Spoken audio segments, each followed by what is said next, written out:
6 facts जो बहुत सारे लोगों को पता नहीं है। सबसे पहले है कि लोगों को लगता है कि आईआरएफसी सिर्फ इंडियन रेलवेज़ को ही लोन दे सकता है, बट रियलिटी में ऐसा है नहीं। आईआरएफसी कोई भी रेल रिलेटेड प्रोजेक्ट्स को लोन दे सकता है। इसमें पोर्ट्स आ सकते हैं, मेट्रोज आ सकते हैं, फ्राइट कॉरिडोर्स आ सकते हैं। देन सेकेंड वन इज़, लोगों को लगता है कि प्रॉफिट मार्जिन इसके कभी चेंज ही नहीं होते, since it's a government entity, PSU entity.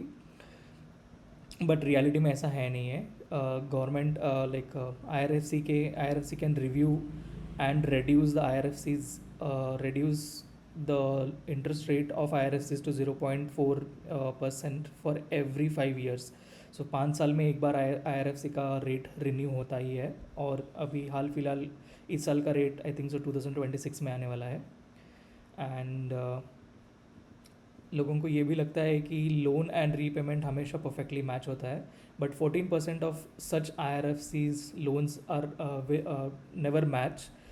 तो लोन या तो कैश किक इन होने से पहले, रीपेमेंट या तो कैश किक इन होने से पहले आ जाता है, या लोन डिले हो जाता है।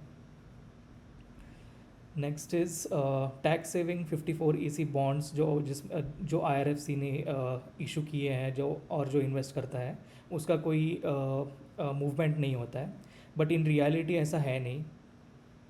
हाल फिलहाल में ही आई थिंक सो IRFC ने 18,000 करोड़ का 18,000 करोड़ रेज किया है उस बॉन्ड्स के ऊपर, at just 5.35%, which is the lowest among all the NBFCs।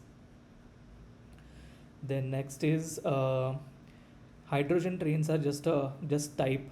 तो लोगों को लगता है कि हाइड्रोजन ट्रेन एक just a paper driven project है, बट इन रियलिटी ऐसा है नहीं।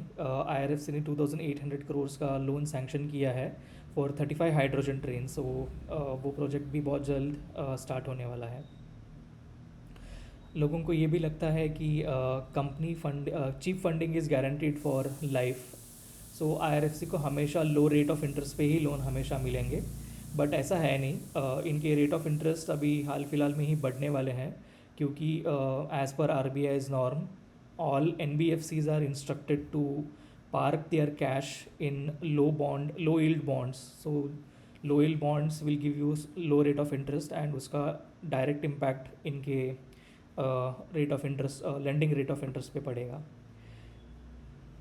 अगर आपको ये वीडियोस अच्छे लगते हैं तो please like, share and subscribe. Thank you.